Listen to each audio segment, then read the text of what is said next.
selamat datang di podcast kelompok kami. Hari ini melalui ruang virtual Zoom, kami akan berbincang mengenai salah satu topik yang sangat penting dalam pengembangan diri, yaitu tokoh cerminan berakhlak. Saya Aven yang akan memandu diskusi hari ini sebagai host. Tidak sendiri, saya ditemani oleh para panelis luar biasa. Ada Kak Subchan, bisa lambaikan tangan. Ada Kak Mirna. Halo Kak Mirna. Ada Kak Lando. Berikan senyuman terbaiknya Kak Lando. Dan ada juga Kak Rianti. Dadah Kak Rianti. Oke. Sosok yang akan kami bedah hari ini adalah seorang perempuan inspiratif, Ibu Sherly Juanda. Bagaimana nilai-nilai berakhlak yang tercermin dalam sosok beliau? Langsung saja kita tonton videonya. Bu, saya pengen mendengar langsung dari Ibu. Tadi di captionnya adalah kadang kita tidak sadar kenapa kita di sini. Itu kenapa Ibu menggarisbawahi itu sih, Bu? Setiap kali bikin caption itu kadang waktu saya merefleksi dan mengkalibrasi kompas moral saya. Dengan kesibukan, ketemu dengan orang, kadang pun dengan pujian, itu kita kadang cengkraman kita di tanah itu berkurang. Jadi setiap kali posting saya itu bagian dari saya merefleksikan. Jadi saya terus mengingatkan diri saya kenapa saya di sini. Apakah memang harus dirilis atau apa Bu tujuan dibalik kemudian menyampaikan seluruh aktivitas kepada masyarakat itu? Saya merilis semua kegiatan saya. Jadi saya bahkan tidak memilah-milah, saya merilis semua kegiatan saya. Tujuannya sebenarnya satu, jadi masyarakat tahu saya ngapain. Kedua, sekalian sosialisasi program.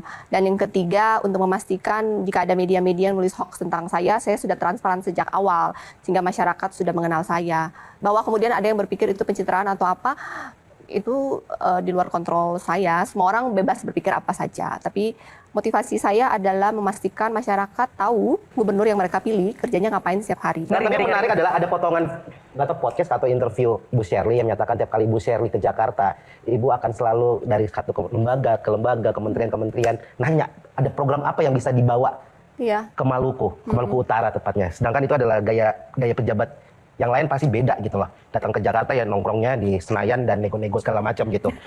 Kok kamu tahu, kamu ikut ya? Suka nguping. Secinta apa Ibu Sherly dengan masyarakat Ibu di sana? Datang ke Jakarta cuma buat ngumpulin program bawa ke Maluku Utara. Padahal Ibu bisa loh duduk santai. Ada janji. Menikah di Maluku Utara dapat bansos 5 juta kan? Iya. Ada. Kalau gitu menikah di boleh nggak sih pindah ke Maluku Utara sih? Yuk, Jolin kita pindah ke sana. Nah, bener itu. Iya, jadi menikah dan meninggal kita siapkan bansos. Nah itu kan, berarti kan itu hasil belusukan di Jakarta, ketemu sana semua. Enggak, itu APBD. APBD? Iya. Kok daerah lain nggak ada Mbak ya? Tergantung niatnya tadi. Sebenarnya banyak juga kepala daerah yang datang pergi ke kementerian minta program karena terutama kita daerah timur itu kan anggarannya pas-pasan. Jadi program-program besar itu harus minta ke pusat. Ada kaitannya tadi dengan Bayu juga tadi ngomong tentang sebenarnya kalau kita simpulin kan Ibu Sherly punya nyali melawan ketakutannya tadi, bertemu dengan demo. Seberapa punya nyali ketika berdamai juga gitu, memutuskan untuk berdamai dengan ketakutan. Apakah nyali yang sama akan tetap dibawa ketika melawan orang-orang yang punya kepentingan dan ingin menghancurkan Maluku Utara? Saya selalu positive thinking. Menurut saya tidak ada orang yang punya keinginan untuk menghancurkan Maluku Utara atau sebuah daerah. Dan bagi saya semua masalah jika dikomunikasikan dengan baik-baik, menghasilkan solusi yang win-win, selama ini semua bisa terselesaikan dengan baik-baik. Pada dasarnya menurut saya pernah menjadi masyarakat tanpa menjadi pejabat. Sekarang saya menjadi pejabat, tapi saya juga rakyat. Saya melihat pemerintah daerah, kabupaten, dan pusat. Pada dasarnya semua itu punya niat yang baik. Pusat itu juga punya niat yang baik. Hanya semua melihat dengan perspektif yang berbeda. Pertanyaan sekarang gini. Oke, terakhir, Mbak Tijo. Ya. Di sosmed, kalau foto-foto, nggak usah sama pejabat-pejabat bawahan saja. Kenapa? Pejabat bawahan. Sendirian aja. Aku kalau lihat pemimpin sama bawahannya, mukanya penjilat semua. Bener, enggak dia. Harus positive thinking dong. Enggak, muka penjilat. Dan saya selalu tanya, bagaimana cara menghilangkan para penjilat di Indonesia? Enggak bisa. Penjilat selalu ada selama masih ada es krim. Nah, pertanyaan saya, gimana caranya supaya pejabat nggak jadi es krim? Apa kiat-kiatnya? Udahlah, turuti kalau di medsos foto sendirian aja. Gitu. Gimana Bu biar kita jadi es krim? Bawahan saya ini artikan ASN. Saya menganggap ASN apapun sebesar apapun visi misi saya, program saya, ASN ini nih motor penggeraknya. Ya. Jadi kalau ASN ini nggak bagus, visi misi saya ini nggak bisa ke deliver dengan baik. Jadi menjadi penjilat atau tidak sebenarnya bagaimana kita mengaturnya. Mungkin di masa lalu ada pejabat yang misalnya suka dipuji-puji. Kalau dipuji-puji sama ASN, ASN itu dipromosi. Tapi ketika dia udah coba 1 tahun muji saya, dia nggak dipromosi, kan berarti dia mempelajari, oh berarti ibu ini nggak suka dipuji. Mungkin saya selalu ngomong to the point, saya tidak perlu dipuji, saya tidak perlu dikasih tambahan ekonomi, saya sukanya output. Ketika kalian memberikan value tambahan bagi saya, kamu saya pakai, dan saya buktikan, saya tidak kenal dengan semua ASN, kan saya bukan asli sana, saya pun tidak punya satu keluarga pun yang ASN. Tapi kalau mereka datang bawa ide yang baik, saya kasih tugas, mereka selesai, saya promosi mereka dengan waktu yang sangat cepat. Apa arti power bagi seorang Sherly? Apa ya? Mungkin ketika saya bisa berdampak. Jadi bagi saya kekuatan itu earn. Saya bisa menjadi pejabat gubernur tapi tidak didengar oleh masyarakat. Power or money? Power. Why power? Power menghasilkan money.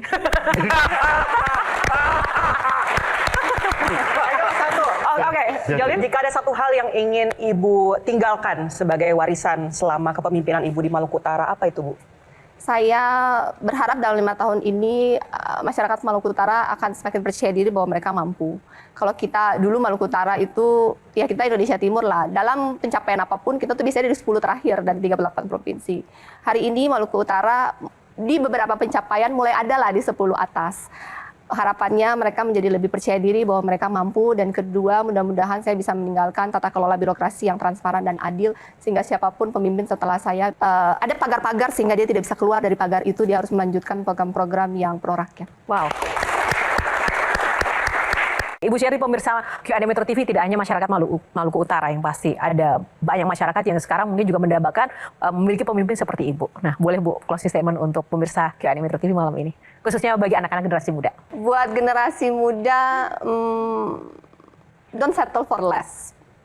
Kita tidak bisa memilih dari mana kita lahir, kita tidak bisa memilih kondisi kita seperti apa, takdir kita. Tetapi selama kita mau belajar, kita berdoa, kita positive thinking, kita adalah creator of our own destiny. Jadi don't settle for less. Berdoa, lakukan yang terbaik, jatuh, bangun, bangkit, berdoa, lakukan yang terbaik sampai targetnya tercapai. Karena hasil tidak pernah mengkhianati usaha. Oke, setelah melihat video yang menurut saya sangat berisi ini, dan sebenarnya kita sering membicarakan nilai-nilai berakhlak di dalam kehidupan sehari-hari, apalagi di teori ya. Tapi hari ini kita melihat bagaimana personifikasi dari Ibu Sherly Djuanda. Sebelum kita masuk lebih dalam, secara umum, apa sih yang paling membekas di pikiran kalian setelah menonton video tadi? Kita mulai dari Kak Mirna, silahkan Kak Mirna. Kalau dari saya nih ya, Kak Fen, kejujurannya sih Ya. yang paling diutamakan. Karena jarang loh ada pemimpin yang mau mengakui kompas moralnya. Setiap hari lewat postingan media sosial, dia tidak pernah gampang goyah karena sebuah pujian. Oke, luar biasa. Sekarang saya beralih ke Kak Ariyanti. Gimana nih Kak, menurut Kakak? Bagaimana setelah melihat video tadi, menurut Kakak yang membekas di pikiran Kakak itu apa?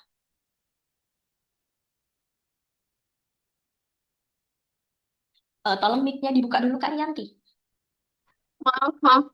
Kalau dari saya menyoroti bagaimana beliau sadar akan posisi geografis Maluku, Maluku Utara yang jauh dari pusat, tapi beliau nggak menjadikan itu alasan untuk diam. Oke, mari kita bedah satu persatu dari video tadi. Di video tadi, Ibu Sherly menekankan soal transparansi kegiatan. Kalau kita hubungkan dengan nilai berorientasi pelayanan dan akuntabel, sejauh mana ini berdampak untuk publik? Silahkan yang mau berkomentar. Gini sih ya Kak, kan seringkali nih masyarakat itu skeptis. Gubernur kita ini kerjanya apa sih? Gubernur itu kerjanya apa sih gitu. Nah, Ibu Sherly ini menjawab itu dengan merilis semua kegiatannya tanpa pilih-pilih. Di menit awal video, kita bisa melihat dia berkata cara dia melayani hak informasi masyarakat. Nilai akuntabelnya muncul saat dia bilang dia tidak butuh tambahan ekonomi. Artinya, integritasnya sudah selesai di level pribadi. Dia itu sudah bekerja bukan untuk memperkaya diri lagi, tapi untuk mempertanggungjawabkan setiap detik di masa jabatannya kepada rakyat. Ini standar tinggi sih buat seorang pejabat. Ya, izin menanggapi ya, Teng. Saya Oke, setuju Kak, sama Kak silakan. Nirna. Mm-mm. Transparansi itu juga bentuk pelayanan agar tidak muncul hoaks. Jadi beliau sudah melakukan mitigasi risiko informasi sejak awal. Itu sangat cerdas sekali. Oke, menarik sekali ya pembahasan kali ini. Sekarang saya boleh ke Kak Arianti. Ada bagian di mana host bertanya ya tadi ya kepada beliau, sering ke Jakarta, ke lembaga-lembaga kementerian. Ini kan menarik. Padahal di Maluku Utara sendiri punya masalah. Bagaimana nih dari kacamata kompeten dan adaptif melihat ini, Kak? Ini yang saya sebut kepemimpinan strategis. Ibu Sherly sangat kompeten dalam menekan masalah. Beliau tahu APBD Maluku Utara itu pas-pasan. Kalau beliau cuma duduk diam, pembangunan nggak akan lari kencang. Makanya beliau adaptif. Dia jemput bola ke pusat, dia datangi kementerian, dia tanya program apa yang bisa dia bawa pulang. Dia nggak malu untuk dibilang ngemis. Program selama itu buat rakyatnya. Beliau juga sadar pemimpin daerah timur harus punya nyali lebih untuk bersuara di pusat agar tidak tertinggal. Oke, saya izin menambahkan sedikit ya. Oke, Untuk nilai silakan. adaptifnya juga terlihat saat dia bicara soal creator of our own destiny.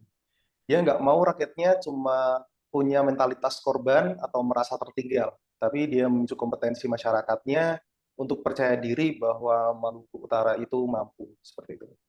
Oke, nah bicara soal mentalitas, ini yang paling viral ya, dari pejabat penjilat. Ibu Sherly bilang dia nggak butuh pujian dan menyebut penjilat itu sebagai pemakan es krim. Lalu bagaimana nilai harmonis bila bisa tercipta kalau pemimpinnya saja sangat kaku soal pujian? Bagaimana tanggapannya, Kak? Justru disitulah letak keharmonisan yang hakiki. Di banyak instansi, ketidakharmonisan muncul karena adanya anak emas atau orang yang dekat dengan atasan karena pandai memuji. Ibu Sherly memotong itu semua. Beliau ingin harmoni yang berbasis pada kinerja. Dia bilang saya tidak perlu dipuji. Saya sukanya output. Dengan begitu lingkungan kerja jadi sehat. Iya. Orang nggak sibuk cari muka, tapi sibuk cari prestasi. Nilai harmonis tercipta karena ada rasa keadilan. Siapa yang kerja bagus, dia yang dihargai. Tidak ada lagi ASN yang merasa terpinggirkan hanya karena mereka tidak pandai menjilat. Wah, poin yang luar biasa ya. Terakhir nih, untuk video yang kita lihat tadi. Bu Sherly bilang dia ingin meninggalkan pagar atau sistem agar siapapun penggantinya nanti tetap berada di jalur yang benar. Lalu bagaimana Anda melihat sisi kolaboratif dan loyalitas di sini? Loyalitas Ibu Sherly itu bukan pada kursi kekuasaan, tapi pada keberlanjutan Maluku Utara. Beliau ingin meninggalkan legacy berupa tata kelola birokrasi yang transparan, dan soal kolaboratif, beliau sangat terbuka. Beliau bilang tidak punya saudara ASN di sana, tetapi kalau ada ASN yang membawa ide bagus kepada beliau, beliau kasih tugas dan kalau berhasil akan langsung mendapatkan promosi. Artinya beliau berkolaborasi dengan siapapun yang punya kompetensi. Beliau tidak membangun dinasti, tetapi membangun sistem. Itulah bentuk loyalitas tertinggi seorang ASN dan pejabat negara, yaitu memastikan organisasi tetap berjalan baik, bahkan setelah kita tidak lagi di sana. Oke, luar biasa sekali ya diskusi kita hari ini. Kalau boleh saya rangkum, Ibu Sherly Juanda ini menunjukkan bahwa berakhlak itu bukan cuma pajangan di dinding kantor. Beliau membuktikan lewat nyali untuk transparan, nyali untuk tidak dipuji, dan nyali untuk mendobrak kebiasaan lama birokrasi. Terakhir, singkat saja dari masing-masing. Apa sih pesan moral dari video ini untuk kita? Kita mulai dulu dari siapa? Boleh, Kak Kalau Nirma? dari saya boleh? Boleh, Ya, silakan. boleh. Terima kasih. Kalau dari saya, integritas itu dimulai saat tidak ada orang yang melihat. Tetapi Ibu Sherly malah membukanya agar semua orang bisa melihat. Oke, kita lihat. Dari Kak Rianti. Izin sedikit mau nambahi, kalau dari saya itu jangan jadikan keterbatasan daerah sebagai alasan untuk tidak menjemput kemajuan itu sendiri. Oke, lanjut ke Kak Khairil. Gimana nih Kak pesan moral dari video tadi buat kita? Terima kasih. Kalau dari saya, berhentilah jadi penjilat, rela jadi pemberi nilai tambah. Oke, terakhir nih Kak Subhani. Subhan. Jadilah pemimpin yang membangun sistem, bukan sekedar membangun citra. Oke, terima kasih rekan-rekan. Pesan terakhir dari Ibu Sherly. Don't settle for less. Kita adalah pencipta takdir kita sendiri. Sampai jumpa di episode selanjutnya. Salam berakhlak. Salam berakhlak. Oh my God!